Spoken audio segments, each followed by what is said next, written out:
Bom dia, pessoal, tudo bem? Vamos começar agora a nossa aula de ciências.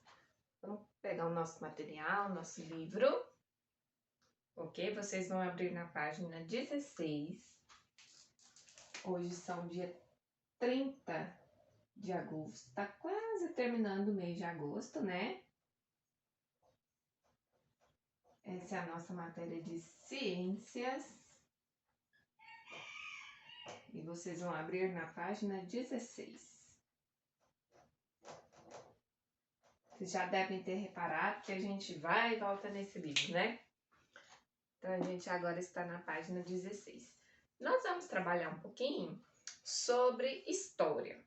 Como assim, professora, que a gente vai trabalhar história na matéria de ciências? Tudo que nós conhecemos da ciência, ela parte de pesquisas, observações e pontos de interrogações que as pessoas, durante um tempo, elas querem resolver, porque ainda não tem uma resposta fechada sobre um assunto, né? E assim a gente vai vendo que a história da humanidade ela vai se montando, né? Em cima desses pontos de interrogação, né? As pessoas querem responder uma pergunta.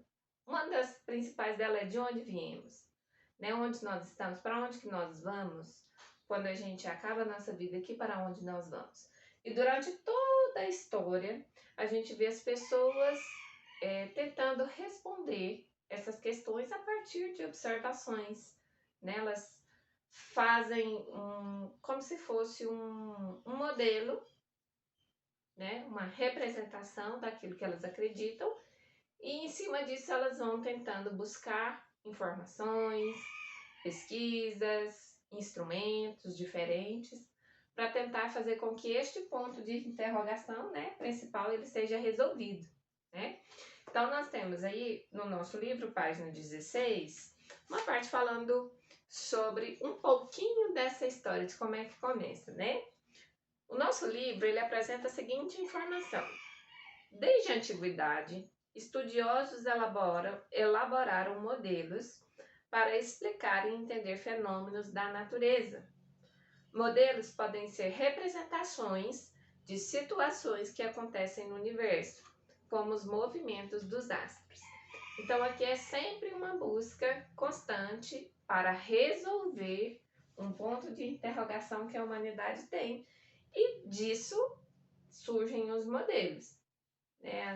Aquelas pesquisas de historiadores, de cientistas, que tentam resolver, né, alguns problemas, principalmente os fenômenos da natureza, né?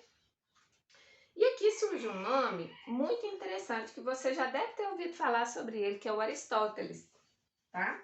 A gente vai até colocar o nome dele aqui, porque ele foi uma pessoa muito importante, um estudioso muito importante, né? O nome dele é Aristóteles. Aristóteles.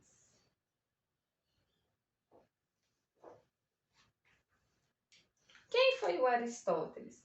Foi um desses estudiosos que criaram um modelo. Ele era uma pessoa grega, nascido na Grécia, né? E ele era um pensador que propôs um modelo, né? O modelo é aquele sistema de pesquisa que as pessoas elaboram para explicar um desses fenômenos da natureza, né? O nosso livro diz que esse pensador grego, ele propôs um modelo de organização do universo, tá? E ele o imaginou como uma esfera, então era uma bola, né? Como a Terra, tá? Então, a Terra era uma bola, tá? Uma esfera. Só que essa bola, ela estava parada no universo, tá?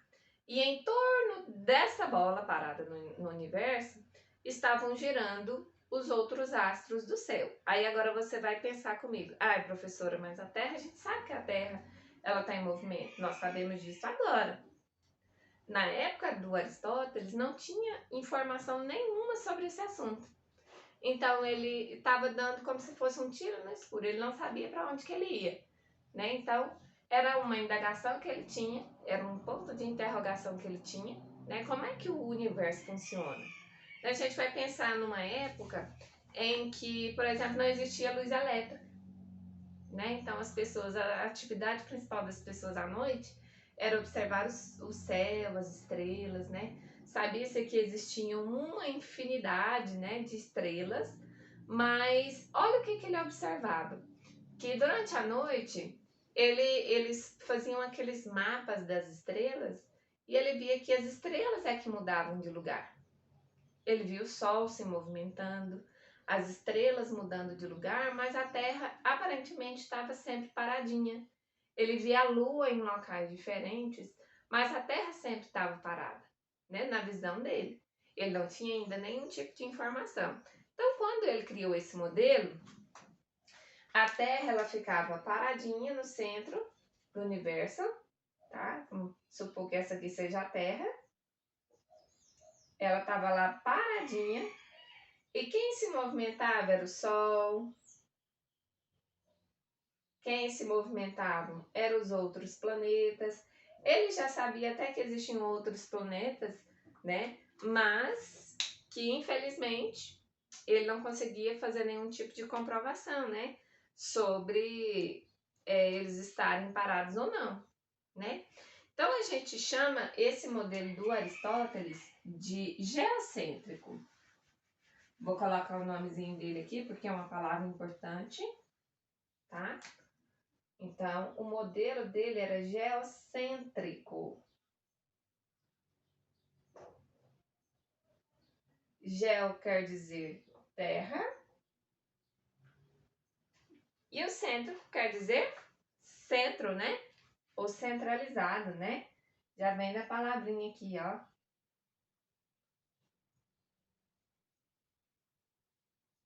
Então, era como se a Terra tivesse centralizada, tivesse no meio do universo. Para vocês verem que as informações sobre o universo eram muito poucas.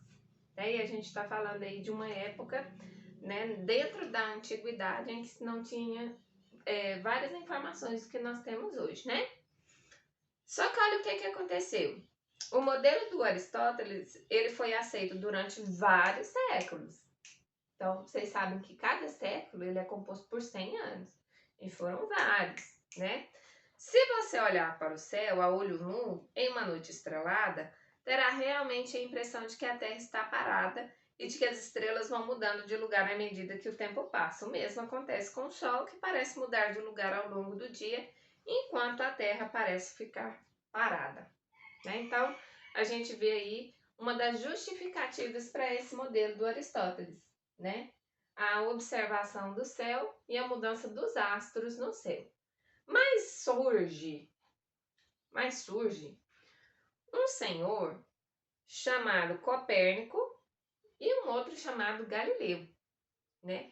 E eles a partir da observação, principalmente do Galileu, que a gente chama ele de Galileu Galilei, o nome dele. A gente vai colocar aqui, ó, vai tirar essa parte. Vou anotar para vocês o nome deste senhor, deste estudioso. Vocês já devem ter ouvido o nome dele aí durante a vida de vocês, né? Aqueles mais curiosos, provavelmente, né? Então surge o Galileu. Galileu Galilei. O nome dele é diferente, né? Quem foi o Galileu Galilei? Foi um desses estudiosos, né? E ele era astrônomo. O astrônomo é aquele cientista que se interessa pelo universo. Estuda geralmente os astros, as estrelas, os planetas. E ele usou um instrumento muito simples chamado luneta, né? E ele descobriu no ano de 1610 que existem satélites naturais se movimentando ao redor do planeta Júpiter. E essa descoberta mostrou que nem todos os astros giravam ao redor da Terra. Então, quando ele estava observando o planeta Júpiter, ele viu que existiam algumas luas orbitando o planeta Júpiter. Vocês sabem que Júpiter é o maior planeta do sistema solar, não sabem? Ele é enorme, ele é muito maior do que a Terra. E existiam algumas luas que estavam fazendo a órbita, né, de Júpiter. Estavam ali girando ao redor de Júpiter. Aí ele pensou, peraí, se tem outros astros girando ao redor de outro planeta, de Júpiter, quer dizer então que a Terra não é o centro do universo. Por que não é o centro do universo? Porque existem outros planetas que estão sendo orbitados por outros astros. E aí aquela pulguinha ficou ali, ó, matutando a cabecinha dele, né? Com base nos estudos dele, Galileu ele retomou as ideias do astrônomo polonês Nicolau Copérnico, que era um outro cientista, né? Que tinha sido desenvolvida alguns anos antes, né? Alguns séculos antes. O Copérnico defendia outro modelo de organização do universo, no qual o Sol seria o centro. A gente está falando de universo. Presta atenção, tá? De uma coisa mais ampla. O Copérnico e o Galileu tinham a mesma ideia.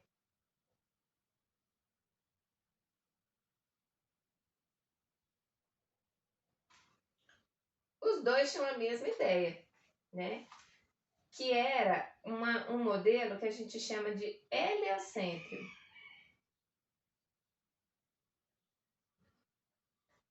O que significa heliocêntrico? Hélio, opa, tinha marcado aqui no lugar errado, aqui ó. Hélio quer dizer Sol e centro quer dizer centralizado. Então é uma palavrinha também grega, de origem grega, em que o Sol é quem estaria no centro do universo, tá? E aí foi um modelo um pouco mais próximo da nossa realidade de hoje, né? Ele fez uma observação muito interessante. Vou mostrar para vocês, vocês vão olhar aí no livro de vocês também. Olha só, o que é que tanto o Copérnico quanto o Galileu, eles pensavam. Eles tinham sugerido esse modelo aqui, o Sol estaria aqui. E os outros planetas, a gente vê aqui o Júpiter, o Saturno, eles estariam girando ao redor do Sol. É uma representação que estaria sendo feita. Né? A gente tem aí ó, a representação simplificada do modelo heliocêntrico. Observe o Sol colocado no centro do que seria o universo. Somente alguns planetas estão representados. Então, a gente só tem 3 aqui, né? Júpiter, a Terra e Saturno. Né? A gente não vê os outros, né? Nem Mercúrio, nem Vênus, nem Marte, nem Urano, nem Netuno, né? Então, a gente tem só alguns aí das representações. Mas o Sol estaria no centro desse universo, né? Essa é a ideia tanto do Copérnico quanto do Galileu Galilei, tá? Agora, a outra representação mais antiga era do Aristóteles, né? E quem se moveria seria o Sol e os outros planetas, e a Terra estaria no centro do universo, tá vendo? Só que o que foi descoberto? Que nenhum nem outro estavam certos, né? Porque hoje nós sabemos que o Sol ele só é o centro do sistema solar. Então é um sistema muito pequenininho, um sistema de uma estrela só, né? E que existem outras tantas trilhões, né, de estrelas aí dentro desse universo, e tantos outros sistemas podem existir, né? Tantas outras galáxias que são infinitas, e a gente vê que na verdade o Sol é só mais uma dessas estrelas, né? E a gente só está em mais um desses sistemas. E hoje existem muitas pesquisas, muitos materiais, muitos instrumentos de observação, e a gente vê, né, outras formas de ver o universo, né? Que está longe do Sol ser o centro do universo. Que dirá a ideia de Aristóteles, né, de que a Terra era o centro do universo. Então a gente vê que tudo isso surge lá de um pontinho de interrogação sobre um fenômeno na natureza, né, algo que acontece, que as pessoas passam a observar e dali surgem pesquisas, tentam simular de alguma forma aquilo para ser verdadeiro, né? Então esses modelos servem para isso, né? Como se fosse uma maquete do que existe realmente dentro do universo, tá bom? E tem uma questão para vocês resolverem na página 17 que vai envolver ou o seu dicionário ou o uso do Google, tá? Então você vai colocar o seguinte, olha, a palavra modelo pode ser usada com diferentes significados. Isso você já sabe, né? Pesquise esses diferentes sentidos em um dicionário e copie abaixo a definição que julgar correspondente ao significado usado nessas páginas e na página anterior. Então você vai observar de todos os significados da palavra modelo, qual deles tem a ver com essas representações do universo, tá bom? Então você vai olhar no dicionário físico, né? Eu sei que poucos alunos têm o dicionário em casa, né? Os que não tiveram dicionário físico, pode procurar lá no dicionário do Google, sem problema nenhum. Tá? Então você vai copiar aí só a definição, apenas a definição, que tem a ver com essas representações aí do nosso universo, tá bom? Que a gente acabou de estudar agora, certinho? Então um beijo pra vocês. A atividade de hoje é só a atividade número 1 da página 17, tá bom? Até mais, tchau!